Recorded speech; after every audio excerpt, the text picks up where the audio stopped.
very first session of the IEI Open Seminar. My name is 𝐈𝐄𝐈𝐀 𝐎𝐲𝐈𝐿. I'm the CEO of 𝐕𝐴𝐻 Events. My company has been a trusted name in the exhibition services industry since 1990. Alongside my family business, I'm a second-gen entrepreneur. Alongside that, I also have a little startup of my own beside Miss Kanika Taneja Ummat. A long name.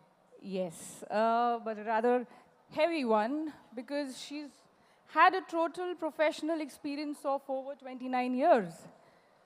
She has been an entrepreneur for over 23 years. She's a performance coach, a leadership consultant, and a workaholic. She likes to call herself that. And I let her tell you a little about her journey with leaders, CEOs. She's worked very closely with them and has a keen understanding of what makes great CEOs build even greater companies. Kanika ji, please.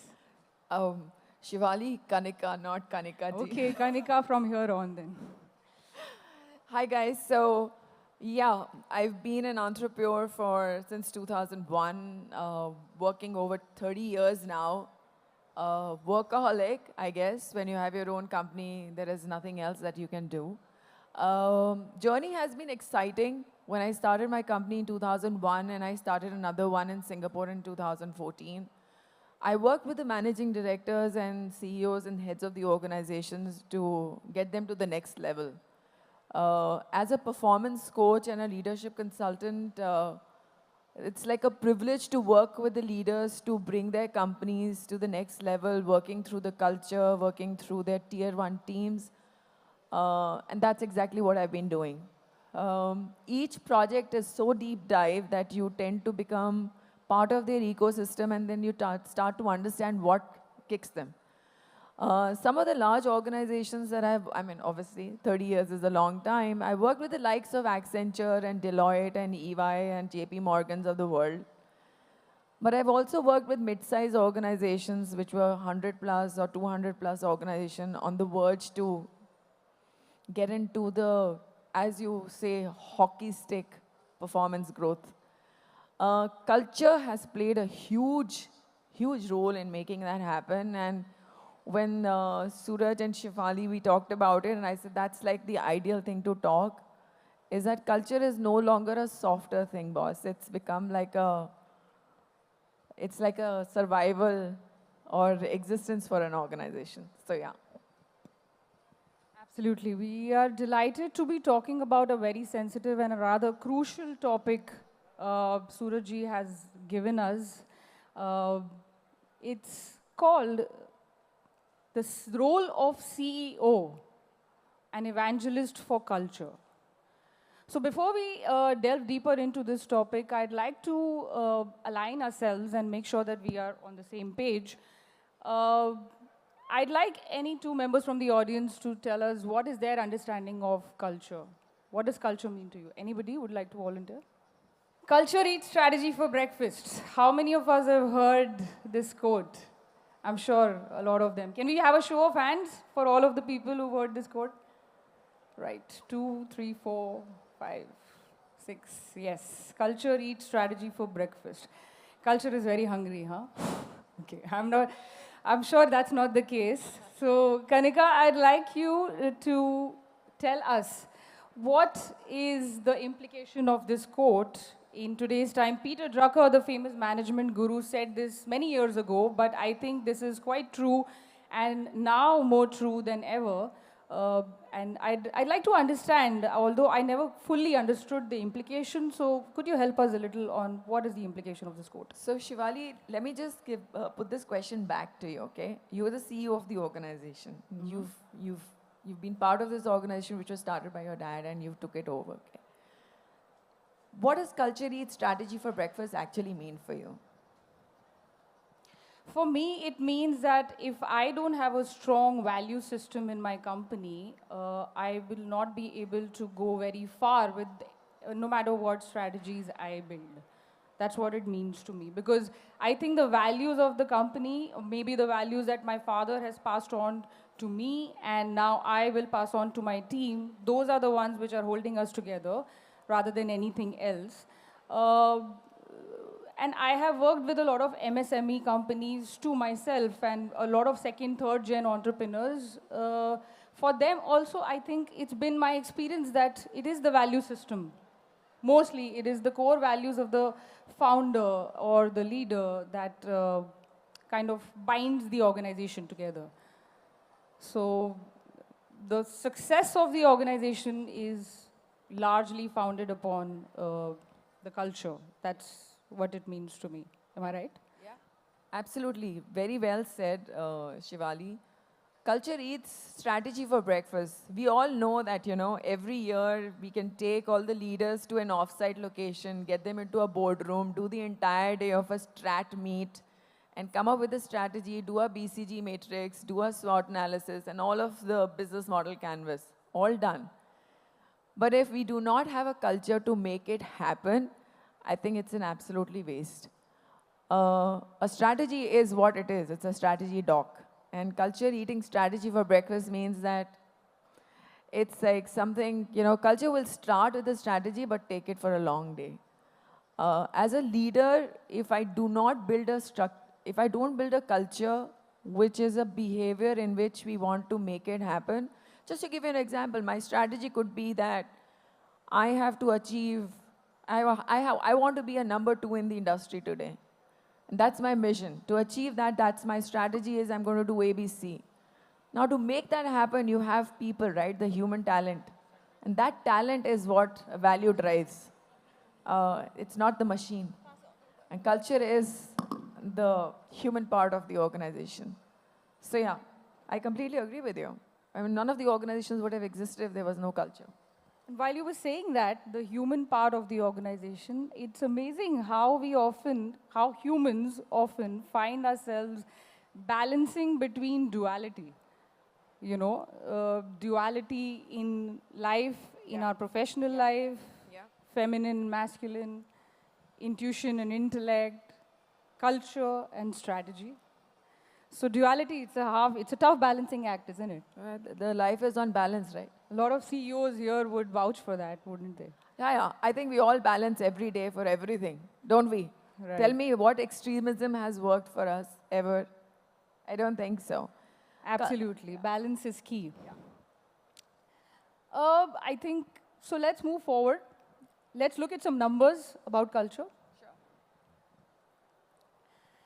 I found this interesting stat. 71% of CEOs now say culture positively impacts financial performance. And this number is up 26% from back in 2021.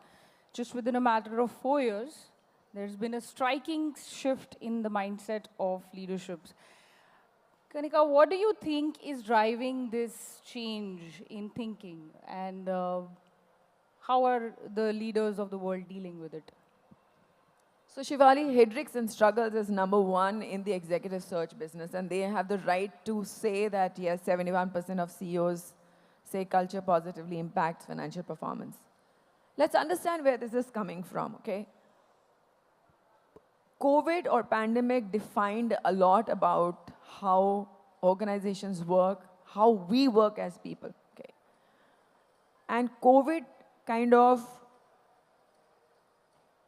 did a lot of things, right? We became digitally advanced. We were high-tech oriented.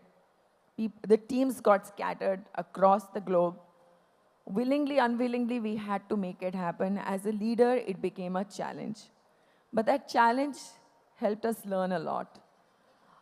Today, the learning was, post-pandemic, was that the only way to let people work together is a culture. Believe you me, when I do a performance coaching for companies like EY, where I am coaching directors and non-equity partners to be equity partners, one of the asks is that how do I demonstrate culture or an EY culture to my team, even though they are not in the office with you? And the ask has become not, so both it is like, see, 𝐸𝐻𝐷RICS and Struggles, our executive search firm. uh, they are actually resonating what the organizations are asking for. The only way an organization can work is if I, as a leader, can adapt to the new way of world, and that means that it has to be something which can resonate. It doesn't matter whether you're in the same, in the same location. It just has to get demonstrated. Whether that means that I need to have more conversations with my team, not for the transactional matters, but also on where do we sit on the value systems, where do I reward and recognize people on the value that they demonstrate, and that becomes the culture of the organization. I think another thing is also in which that, with the change in the way the workspace has shifted, talent, retention, getting talent on board is another challenge. A culture is the only way where I can create advocates of a culture for an organization, and then expect that they will get me a better talent as we move forward. Right. This is, in my personal experience, I have found that a lot of talented people today are looking to work with purpose-driven and culture-driven organizations rather than, a company which is just very profitable. So financial performance is directly proportional to great talent-driven employees, and culture is an impact on not just hiring, but also employee retention, right? So I think that is how it cascades, culture to retention to great talent, and then that's how it's driving financial performance, isn't it?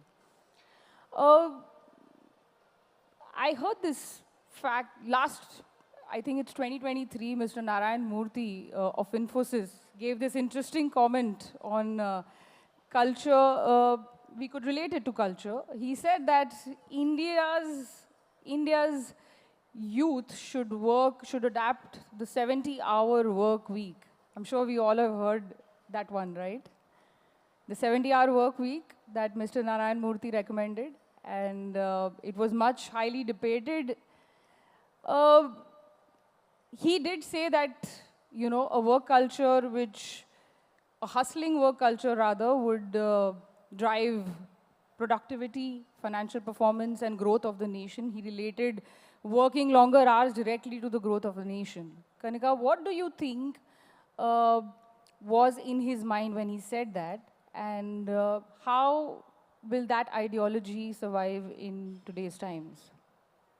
Let me throw this question to the audience. How many of you think that what Mr. 𝐼𝐿 Murthy said works today as well?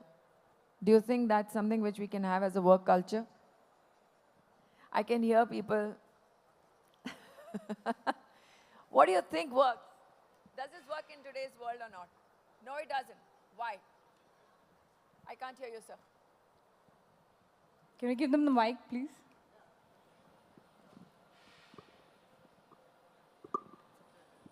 It's situational. You cannot benchmark it across categories, because there are certain situations, it's not regular, but sometimes to kind of finish a task, you have to work on a deadline, and it's important.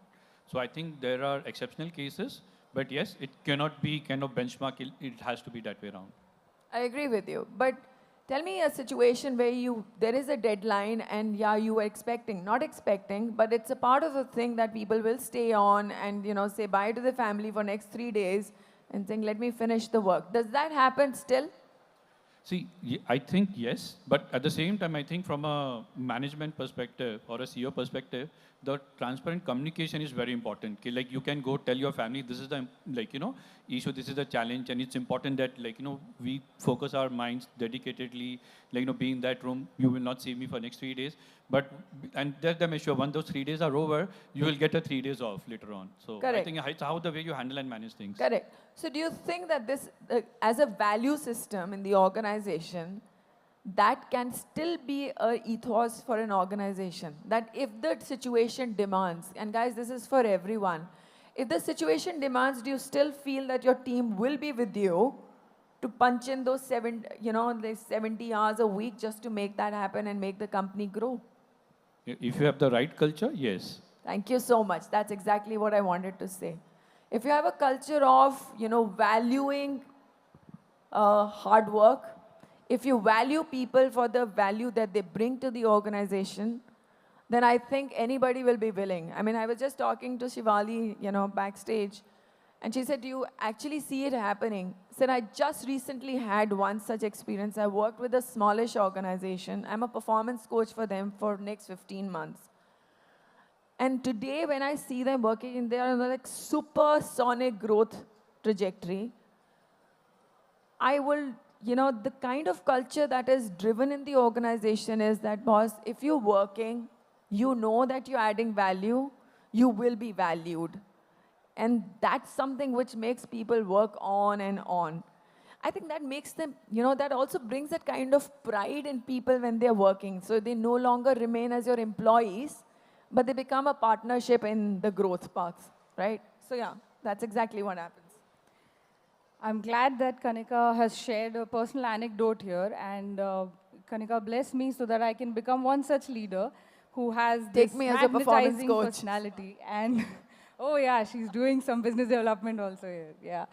So Kanika, I think very well explained and summarized from. I have some senior leaders from our industry here, and Kanika, from your insights, I think if it can be rightly said that if your culture is to value people who work for you and to take care of them and to from time to time, appreciate their efforts, sufficiently appreciate their efforts, then I think people will move mountains for you, right? For a leader that cares, people will move mountains. Great.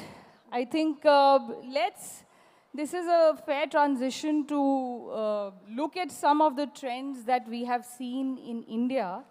And I found a few numbers. So let's look at these.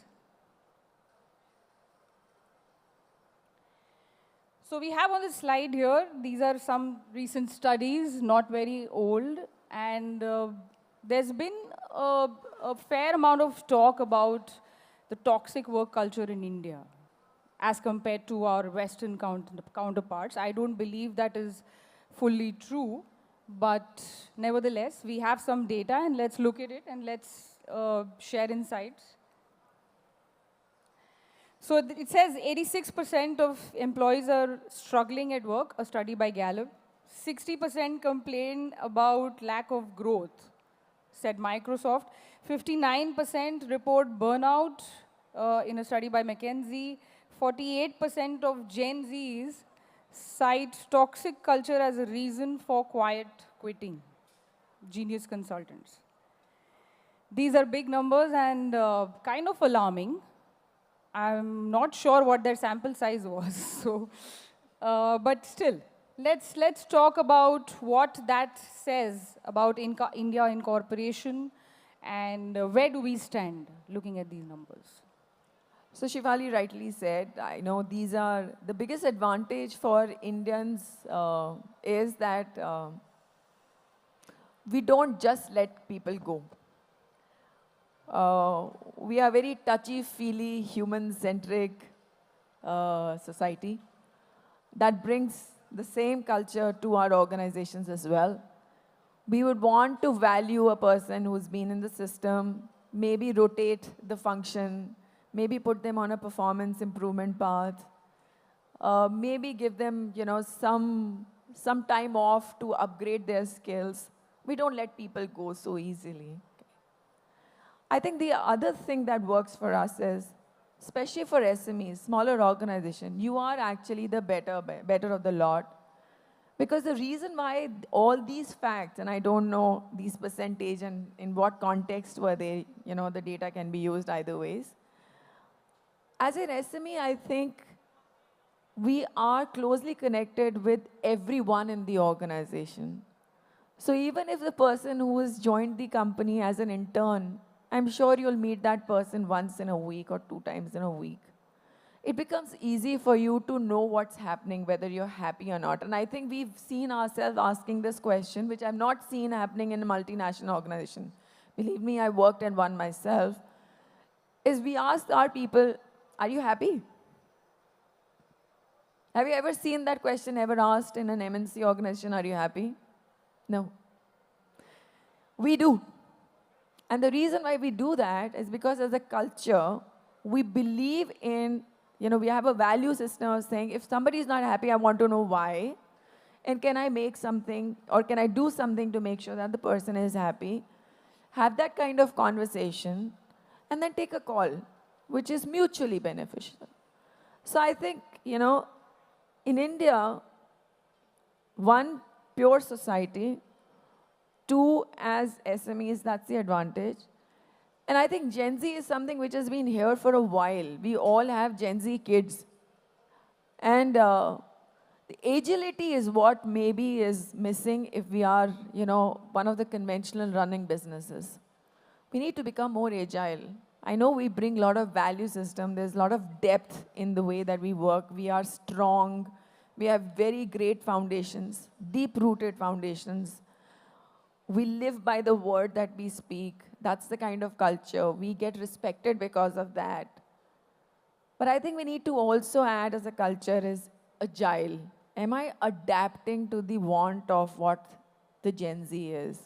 We see that happening at homes. We can't deny that. We see a 10-year-old acting like a 21. So, yeah. The deal is that this, again, is a learning, guys. If I am not doing it, then my competition is doing faster. Talent has a huge dearth. So, it's like a combination of, can I handle the energy that a Gen Z brings in? Can I handle the maverick thought process that they have? Am I upskilling myself to be a leader for a Gen Z? That says a lot about a culture. So it's written on the wall. We're not taking it, then we're not getting it. Yeah.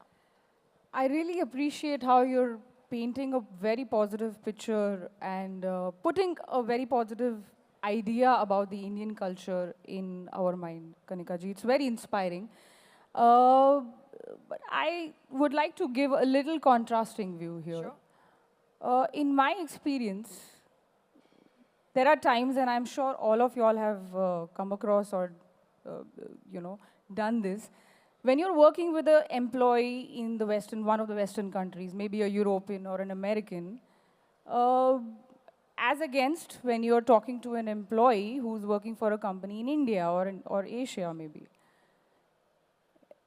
On a Friday evening, you'd look at or you'd communicate with the American or European employee differently than you would communicate with an Indian employee. So does the geography change a person's expectation, or is it a simple cultural mindset problem here? Let me ask them if they feel it. Any one of you, you worked with people from all geographies. How is it different? And they're all leading MNC businesses. So. I think it's what he said in the beginning itself. This generation, or rather, it was the same for us as well, for our parents, etc. We were a sort of Gen Z for them. A very different thought process, absolutely trailblazers, highly rebellious, etc. I think the biggest thing that works is communicate why it is important and why not. It is not like, you have to come at 9 o'clock in the morning and punch out at 5 o'clock and that's the way the world works. No, if you know that there is a priority, which is a business priority, and as a value and a culture of an organization, we believe in ownership, then I've also seen a Gen Z sitting at 12 o'clock in a Friday evening saying, boss, I have to finish this work because it's my job. But yeah, I'm okay because my manager is fine with me. I'll come a little late on Monday because I'll party on a Sunday. It's absolutely fine. That's what it says, agile culture. It's a matter of communicating. See, we all communicate our brands based on what the audience wants to hear, right? It's not what we want to say. It's the same thing for our employees as well. We need to figure out how they get it, and that's about to communicate it. That's it. That's the way it is. So I guess somewhere the expectations that leaders lay on their employees have to change, maybe by communication, like you said. If somebody is working in the evening late, it is not because they are expected by default to work late. It is because there is a valid reason and their work is very valued, and we must make this clear to them. That we are making you wait because you are doing some very important work. No, I'm waiting with that person too. I'm not going home before that person leaves. Right. I That's even demonstrate the better. culture. That's even better. Yeah, sorry, Right. it doesn't work. I will drop that person home. Uh, let's talk a little about how culture in India can drive innovation. Recently, Mr. Piyush Chawla, Honorable Minister of Cabinet, made this interesting remark at an event, Startup India. He said that Indian companies are not innovating enough. Indian startups are not driven and innovative enough. I think we all have heard that. Startup India, yeah. It was quite controversial. A lot of startup founders got offended, and he, in effect, changed the entire definition of what a startup is. He said these second-gen entrepreneurs, all privileged classes, should not call themselves startup founders. Anyway, but how do you think culture can have an impact on innovation and disruption in the market? What is your opinion on that? I think we all learn from the achievers, right? The exemplars in the industry are the achievers. So you look at Google and Amazons of the world and how they view innovation as, okay? In Google, 20% of the time is supposed to be on innovation. There is a separate time allocated where people are supposed to create a business plan of pitching intrapreneurial ideas. Okay? I think innovation is a culture today because we can't survive without it. If we're not innovating, forget about innovating or experimenting. I'm talking about even today, AI being a biggest disruptor in technology. If I'm not open to innovation and looking at changing, and I was talking to Shivali, just before, is that nobody likes to change, right? Unless it's a wet baby. Only a wet baby wants it to be changed. Nobody wants to change otherwise. So it's a change, right? So innovation is about change. Creating a culture of safe space where people can openly come and share innovative ideas. A culture of respecting that somebody is thinking beyond the existing. As a leader and CEO, not feeling insecure of the fact that if this person is coming with much brighter ideas than I am thinking of those, I think that's the whole view about, as a CEO and culture.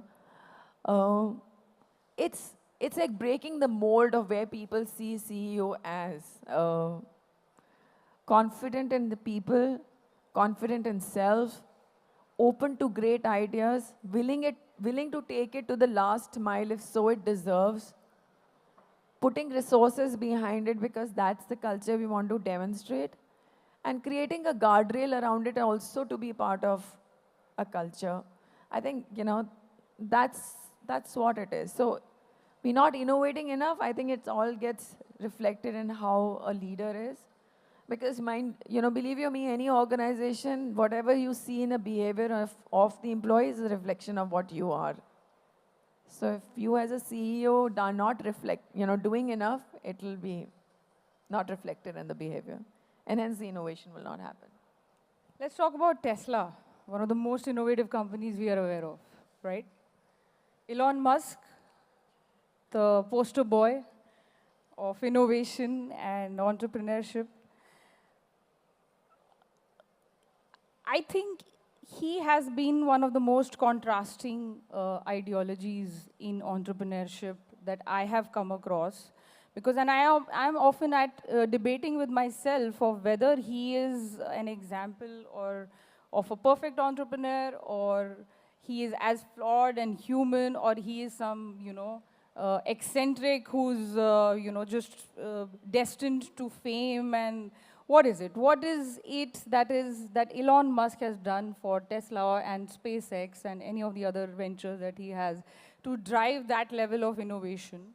Is it his own personality, or is it his, the way he inspires people to towards a higher purpose? What is it? What do you think? I don't think Elon Musk would be a poster boy for a culture of innovation. I really don't know what he does in the organization. See, at the end of the day, Elon Musk the company is for sustainable energy, right? And Tesla is one of the business that he has. I think there are many such CEOs that we see around. You have Jensen Huang, who is, 32 years as a serving CEO of the organization. He's the founder and the CEO, and he's the longest running CEO for an organization. If you ever get to hear his YouTube video or what he talks about culture, he believes he has something like some 40 direct reports. And he says that's the culture. I don't believe in one-on-one meetings. I believe in having meeting with everybody. And that's the kind of culture. And, so because we're talking about, CEOs and cultures and innovation, I think at the end of the day, it's very clear. CEO is at a position where he is driving the organization to a direction. That's why he's called Chief Executive Officer, right?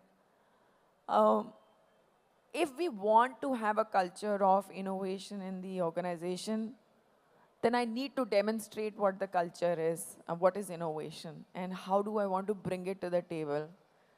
Elon Musk has a lot of other things that why he is Elon Musk. So yeah, I guess if what you said that, about the fact that, we need to be more innovative, or a role of a CEO as a evangelist for innovative culture, I completely bang on, agree on that.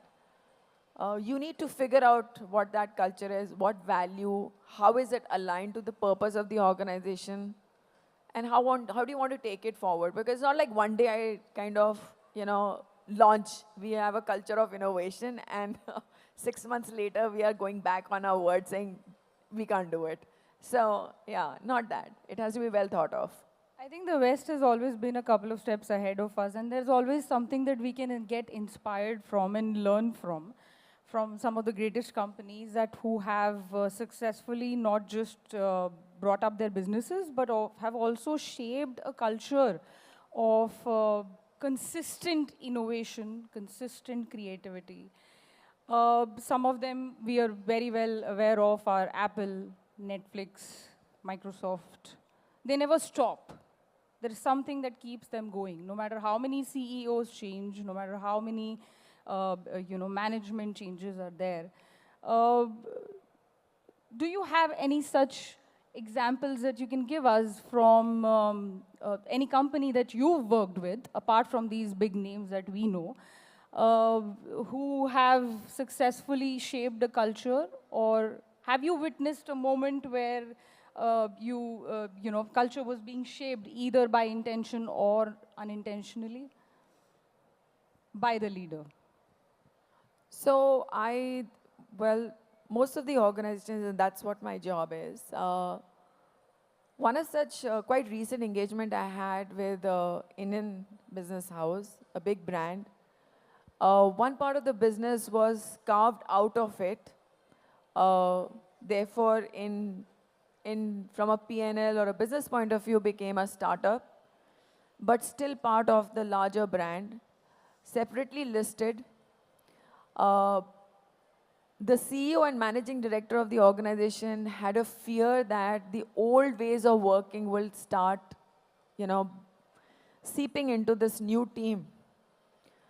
Where in this new business, and I'll just share with you, this is an EPC business, which is a procurement and energy business. As a managing director and the CEO of the organization, the amount and the time and the money that was invested to get the culture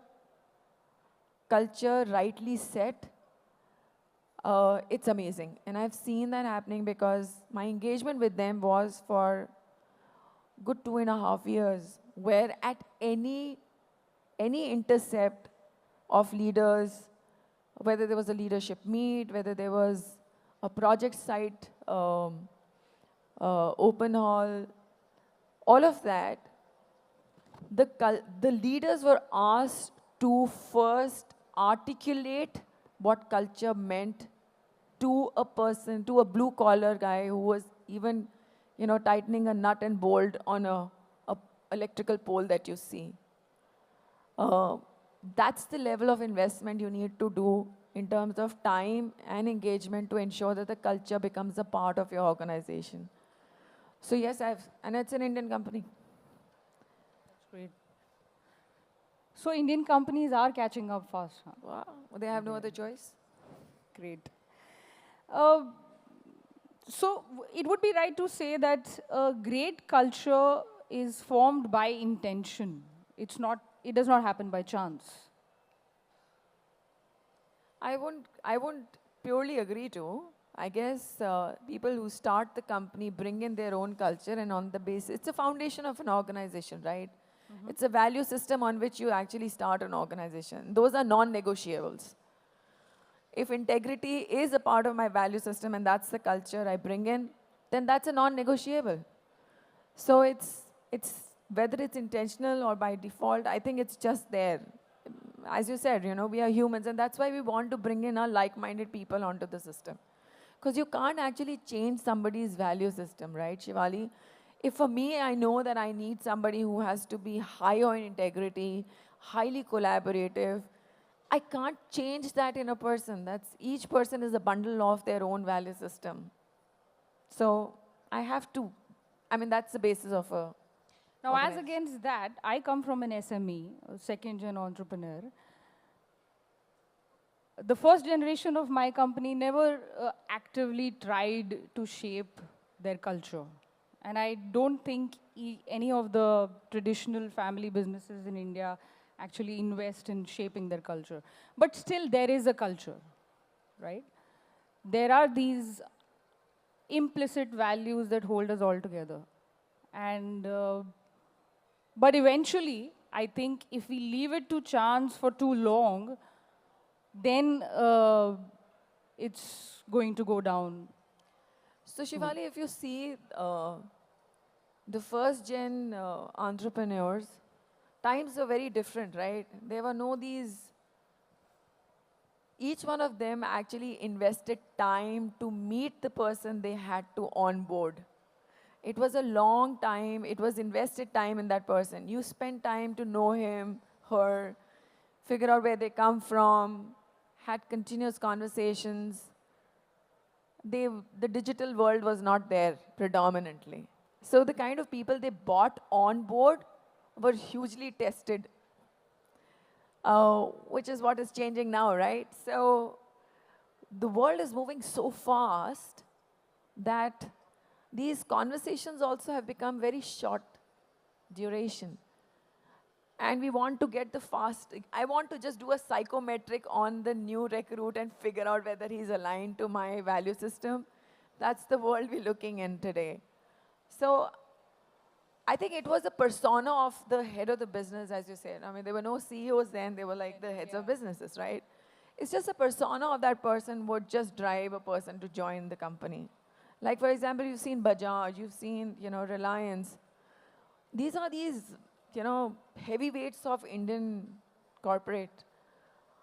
I think nobody will even think twice of saying, I want to work for that company, because if the culture has been brought by them, then that's the way I want to work with them, right? So I think the leader becomes the persona of that culture. And, you see them, hear them. It's all aligned. It just resonates. The words, the words they speak are so resonating with their whole personality. So that's, I think, you embody the culture, right, as a CEO. Right. I think that's very well put, that the CEO is actually the embodiment, a live, walking embodiment of the culture, of the way the business, the personality is. There was this one time in business when I came across a client who said that I don't want to work with a certain vendor because I don't like the attitude of the owner.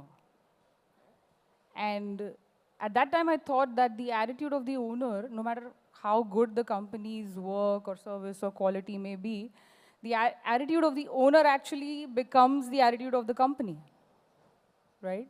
So you're actually talking about the CEO, directly influencing every aspect of the brand's perception in the market, and more so in small and mid-sized businesses, because the team size is relatively small, and there aren't many, different layers of interaction.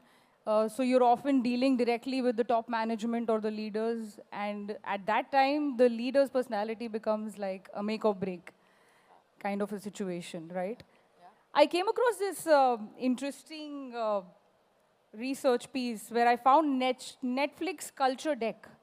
And it's a great example of how a CEO was trying to actively shape the culture, and not just shape it, but he put it in very beautiful, inspiring words so that he could circulate it to the entire team. And it became very viral in those times. It was first released in 2009.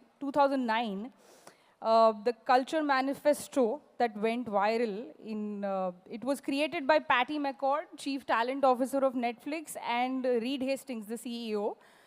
And it outlined Netflix's cultural philosophy that was a no-nonsense, radically transparent. A few key ideas that were included in that deck were: adequate performance gets us generous severance.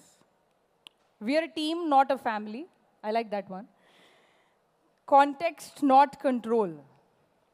Freedom and responsibility go hand in hand. This deck was released online in 2019, and it was not a PR move. It clearly defined what Netflix stood for, right? And a certain effort towards an employer branding also, I think, because great companies need great talents to work with them. We just spoke about it earlier. It was viewed over 20 million times. Sheryl Sandberg, the CEO of Meta, COO of Meta, said it was the most important document to come out of the Silicon Valley, right?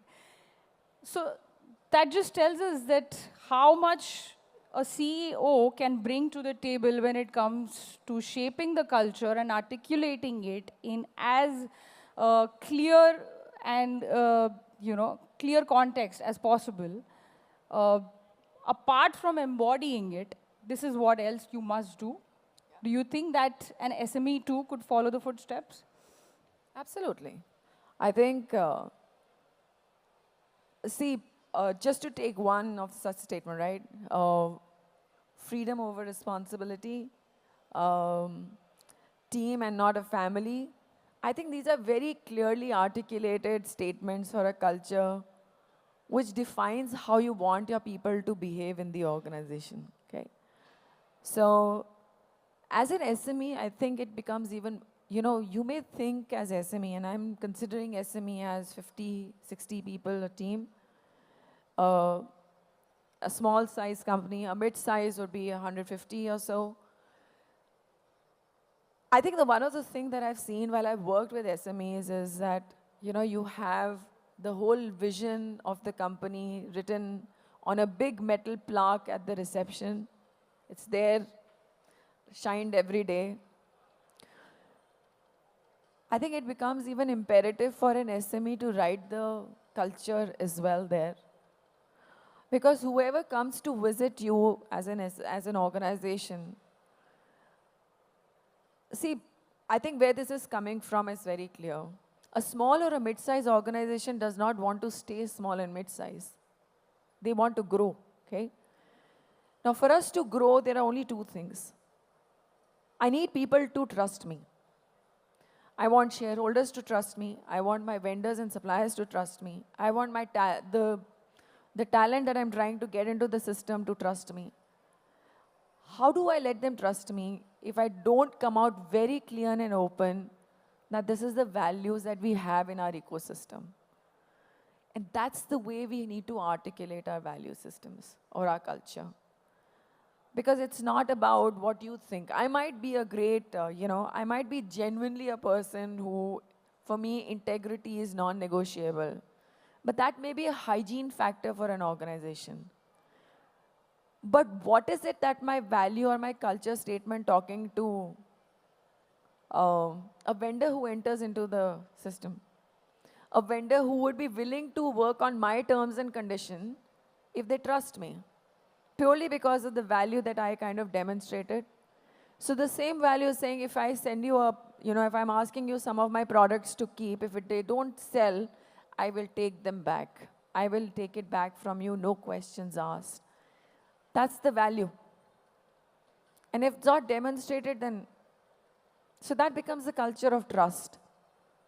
So I think, what you said is that these are great statements, right? And the reason why people, maybe 20 million people actually read it, because they're very simple and they speak straight to what is expected of people. I think as SMEs, we need to do the same. Our mission plaques need to have a culture plaque as well right next to it, so that everyday people see it, and if somebody is not demonstrating that value, you can point it to it and saying, do you think you need to be in the system if you're not demonstrating it? It also, in my opinion, it gets a bit easier if you have it penned down. Yeah. Because you are constantly reminded of your own values and what you said last year in that annual meeting or a team meeting. And so I think having a cultural handbook or a sort of a manifesto can really work wonders for even small businesses. Yeah. Right. So, in fact, I've been contemplating making one for myself for a long time. And, my main agenda behind it was because I often don't have the time to sit in office and tell each and every one of them, say, you have to pay, purchase team, you have to pay your vendors on the time because this affects our brand image, this affects our trust in the market, and or maybe if I'm dealing with certain rental vendors, then I would probably ask my admin team to deal with them in a certain way. So having these things penned down, maybe in simple statements, understand that simplicity is key here, right? And if you put in a lot of jargon and if you hire a content writer to write these handbooks for you, it's not going to work. It's not going to serve the purpose. So it has to come straight from the heart in simple words, simple language, as clearly as possible and to the point, right? In today's time, I think it may not be possible for all of us to hire a culture consultant or a management consultant, but I think there is little bit that all of us can do at our own end and without maybe much external help. A CEO is the chief culture officer also. And what do you think is something actionable that all of us can do without much help? Maybe we could take 3 tips back home so that we can start our culture shaping journey right away. I think the best thing to do first is articulate for yourself what is culture. What culture do you want to bring?